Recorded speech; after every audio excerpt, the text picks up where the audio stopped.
So guys, video muna natin tong Maruzen MGK S310, no? So low pressure gas lang po siya. Ayan po, ito low pressure lang po. Huwag nyo pong gagamitan ng high pressure, low pressure. So naka pangbahay lang po na setup siya. Tingnan po natin, testingin natin. Ganyan lang po ang pagpihit. Tulak, pihit. Check po natin. Yan, kung mapapansin nyo po, nag-smoke na po siya. So gumagana na po yung burner niyan. So next naman, check natin. Hintayin natin bumaga. Yan, yung mga salamin po niya, ayan po. Buo po yan, walang basag. Yan. Hintayin lang po natin magbaga. Ayan, nagbabaga na. Kung napapansin nyo po, ayan. Smokeless po ito, smokeless. Low pressure gas. So ayan po.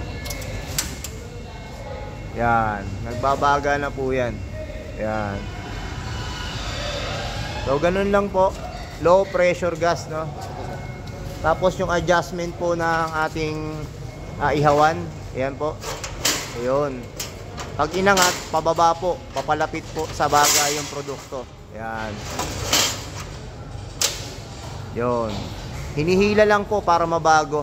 So doon po mag-a-adjust. May mga butas po yan dito. Yan, yan po yung mga slotted holes niya para doon sa height nitong griller natin. So ayan na po, bagang-baga na po yan. Kompleto po yung salamin. Yan naman po.